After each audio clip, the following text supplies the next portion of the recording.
Captain Insano shows no mercy. Straight cash, homie.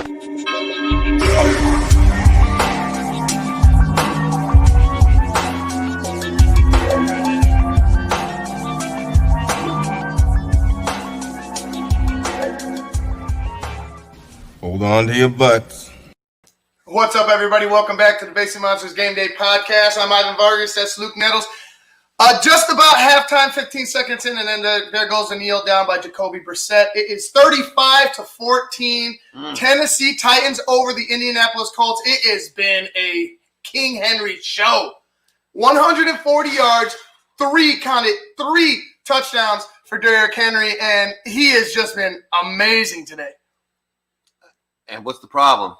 You didn't know who you were playing today? Right? You didn't know. Like you didn't know. There was and I'm talking like Derrick Henry from the get-go. Like the second or third snap, the dude's busting like 6, 7, 8 yards. I want to give him that road dog. Oh, you didn't know? Right. That's what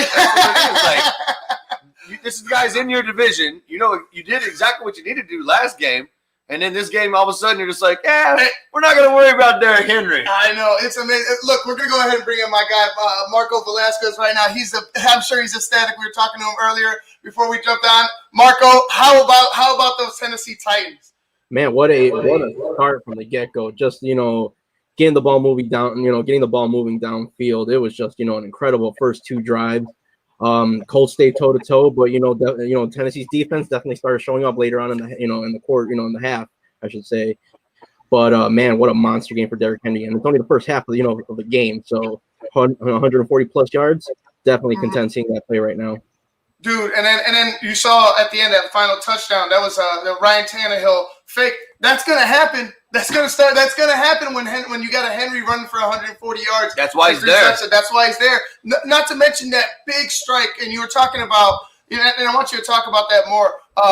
Corey Davis, he got a big pass at the end of that half, and you were talking about those guys playing big in contract years, and it just so happens to be a contract year for Corey Davis. Talk about that last play and how it set. Like, that was huge. And you've been seeing it all year long. I mean, I know it's a contract year, but you've been seeing it all year long. And that to me is why Tennessee is a very interesting Super Bowl contender. If they could, the receivers for them, if they could continue to use Henry, and now the receivers are playing, playing up to their abilities, that's going to be dangerous.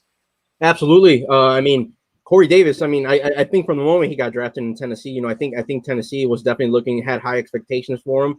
Regardless of what his stats have said, these past two seasons at least. I think he's always been a reliable guy. This season, obviously he wants to play lights out. He wants to, get that big contract. But when you have Corey Davis, but then you have a monster like A.J. Brown who had that big touchdown, in the first quarter. Just monstrous run. You're going to get production out of them. And right now, for Tennessee receivers, you got Corey Davis, you got A.J. Brown. We're waiting on Adam Humphries to come back.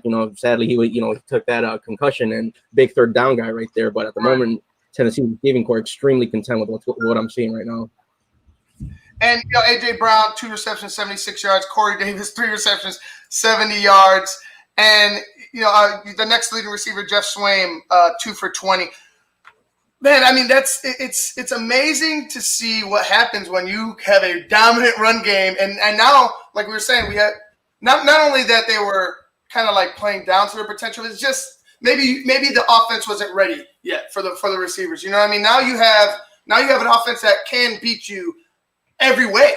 It's a well-balanced offense, and you have reliable receivers at the tight end spot, at the receiver position, and at your running backs. Like the Tennessee Titans are. It's going to be tough to think about anybody else in that AFC Championship game other than Tennessee. Like I understand, I know I believe in the Colts a lot. They're not, they came out flat. Like, this is the flattest I've seen the Colts defense play all year round. That'll change. The one thing, I forget what game it was. The Colts were down. I can't remember who they were playing. It was only like a couple of weeks ago, but they were down at the half. And then right at halftime, boom, we called it. Like we sat here and talked about, like, man, they're going to come back. It was that Green Bay game. Yeah, that Green Bay game. I was like, dude, watch. This is what the Colts are good at. The Colts are good at making second half adjustments. The first half, man, how much harder does it get?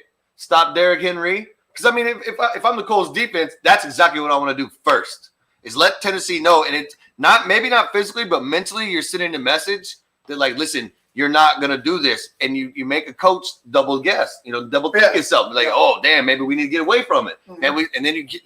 And then that Colts secondary can thrive, because then now Tannehill's having to fit passes. They're going to change up, and I'm going to tell you, watch out for the second half Colts, because I'll tell you what, that defense clamps down. They learn their mistakes quick, and they make up for it. And like I said, they were playing Aaron Rodgers last time they came back. Right. They're playing Tannehill today. So we'll see if they can stop Derrick Henry, because that's, to me, at this point right now, that's all you got to do. I think another thing to point out right now too is we saw it last week in against Green Bay with Indianapolis. These penalties are really costing them some yards that are helping the opposition move the ball upfield. We saw it late right now in the second quarter. At this point, Indianapolis defense needs to, they need to buckle down. How many yards did it cost them against Green Bay last week that just completely helped the Green Bay Packers move that ball upfield? I'm seeing it now against, the Titans today.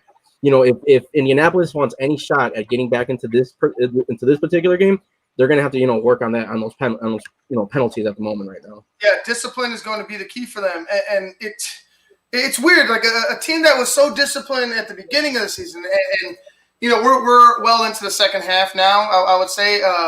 But teams that we saw in the first half that were just dominant are kind of you're kind of seeing those fractures within the team. You're kind of seeing the things that that they're flawed in, and I feel like the Colts are flawed in discipline. And I guess they to say something. The Colts will be flawed in discipline this half as opposed to the first half of the season, and it is costing them. It almost cost them that game in Green Bay, and it's costing them right now. But Marco, you have to be proud of what this defense has done. You have to be proud of how they've been flying around. They've been getting to the ball. They've been making plays, and they haven't been undisciplined. I mean, Tennessee's defense definitely showed, a lot of they showed a lot of will, in the second quarter. I mean, I'm not gonna lie, the first quarter I got a little worried because Indianapolis was just moving that ball with so much ease those first two drives. And then it seemed like Tennessee's defense definitely started getting into the groove of things. Second quarter, totally different story. It seems like the defense started putting a little more pressure on, Phillip Rivers started looking a little more uncomfortable. So hopefully, Tennessee's defense can maintain, this lead, enjoy it, and just, take home the W at the end of the game. Hopefully, man. I mean, let me make one more point. Go ahead. Make one more point. Real quick. I just want to point out that the third down efficiency for the Colts is at a 20%. So when it comes down to crunch time, the Titans are stepping up. Yeah. I just want to make one point, man. Because like I said, we saw the Colts come back against Green Bay. Mm-hmm. If the Colts come back or even put up a really good fight, it's going to bode well for them, and it's going to bode well for that team down the stretch.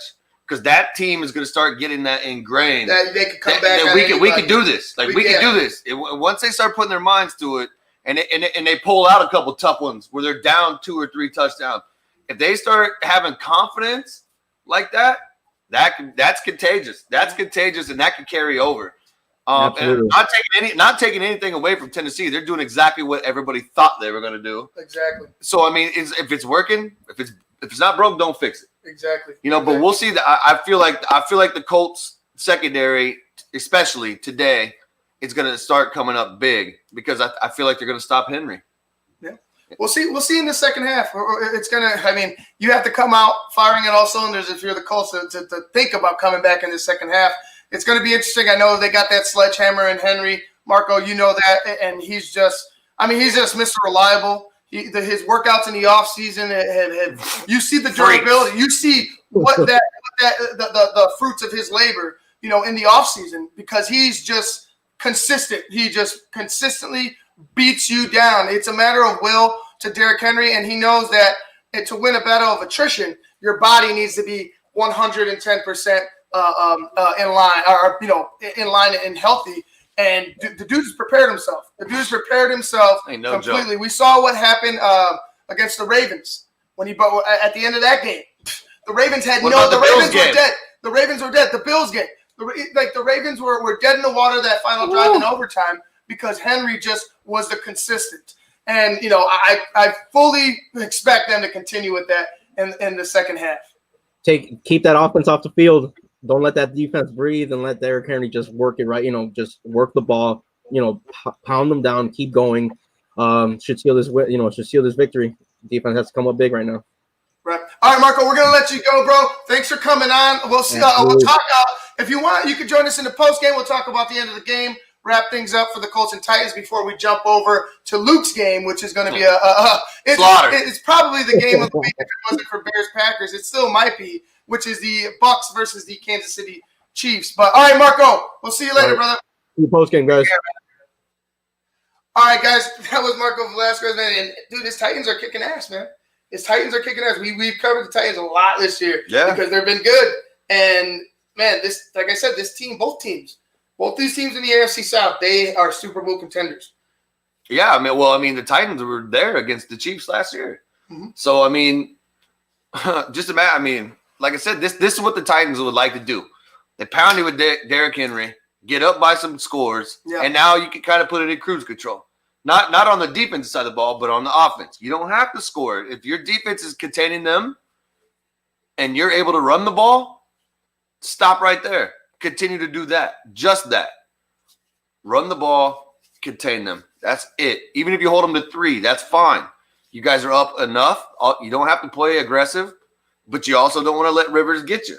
So I feel like if you're the Titans, do what you just continue doing what you're doing.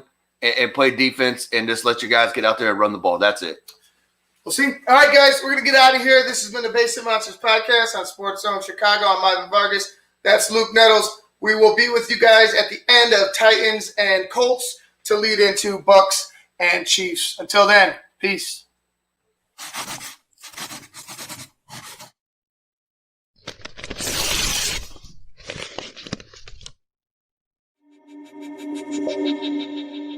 Captain Insano shows no mercy. Straight cash, homie.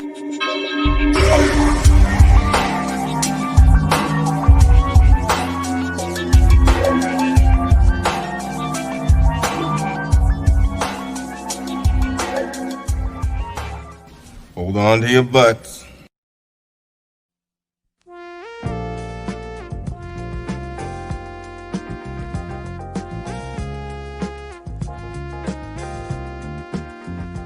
I just heard my favorite band is in town. I'd love to get good seats, but everywhere I've looked, the ticket sites have crazy service fees. Haven't you heard of TixSplits? Who? TixSplits. They don't gouge you with crazy fees. The price they advertise is the price you pay, plus a small delivery fee. Never pay service fees again. Go to TIXBLITZ.com today. TixSplits.com. Guaranteed seats, low prices. That's TixSplits.com. Every ticket, every venue, everywhere.